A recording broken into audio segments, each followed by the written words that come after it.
And joining us now on the news is Chidi Omeje. He's a security expert and he joins us to discuss this further.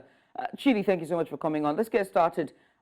If the officers had some sort of, technical expertise on operations of this drone, how easy would it be to tamper with or even bypass drone security protocols?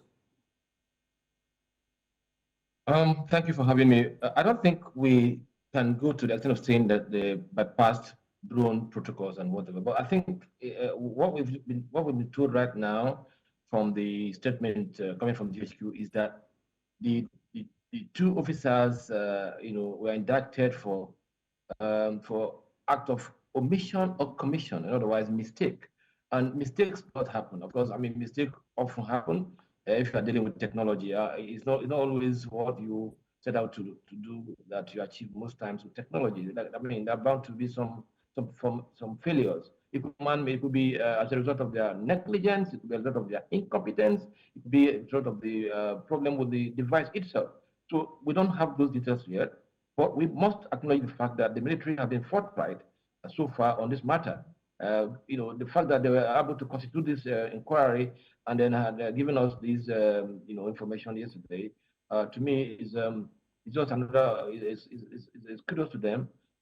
Maybe at the fullness of time, they will release the full report, and we'll get to see exactly the extent of this, negligence or mistake or whatever it is that happened.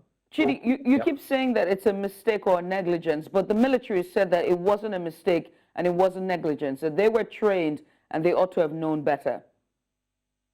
No, I have the report. I read the report from that general, and he said it was, an act of omission or commission. And he said that this mistake will not happen again. It's a mistake. You think it's a deliberate action on the part of the military or the part of those guys? But the attack was not authorized. It was not authorized for it to have happened. So how were they able to bypass every protocol to have used it? That statement, the guy released yesterday did not, tell us that the thing was not authorized.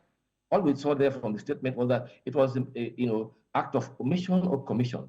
So, and then in another paragraph, he said that he was assuring Nigerians that such mistake won't happen again. So I'm not sure the man didn't tell us that the two officers in question went out of their way and deployed the drones without, express authority, orders from the superiors. So except you have a different statement from the one I have, but what I have here is that this is an act of omission or commission, and that that because they've set up a court martial, that it will be sub judice to give us details. So, but I don't know if you have a fuller details. But the one I have, the one he released yesterday, says that it's an act of omission or commission, and that such mistake will not repeat itself again. So it was more like an assurance. That's what I think. That's what I'm talking about. An act of omission, an act of omission, negligence, whatever language we use to describe this. One thing is for certain: the attack was not authorized. This is in a village that is in Kaduna State, and so it makes me to ask a bigger question about this incident and how. Do you think that this incident highlights the need for a more robust national defense system against aerial threats like technologies like drones? I agree with you. I agree with you that what had happened, just tells us that there's need for us to, look much more serious towards technology-driven combat operations, because that's the way, that's the trend. All over the world, people deploy technology to assist them.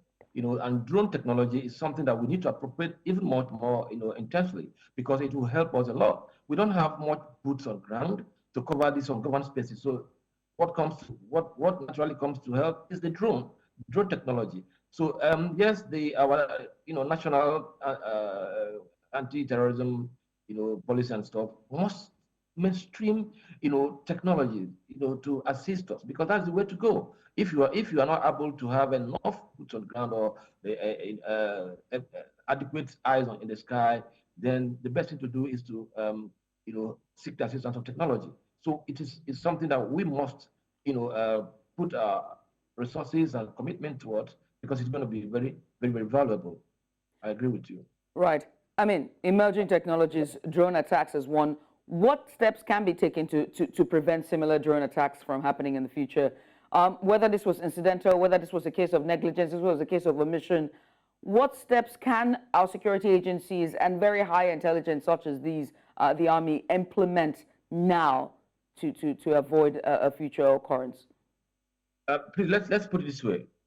Despite this setback, despite this tragedy that occurred, the Nigerian military should not, for any reason, step back, away from technology. They must even go further. All they need to do is to fine-tune the operations. All they need to do is to make sure that the due diligence,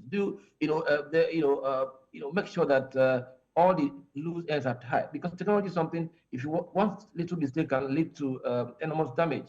So I think that what has just happened. So the onus is on them to make sure that they even train our officers more in this new field of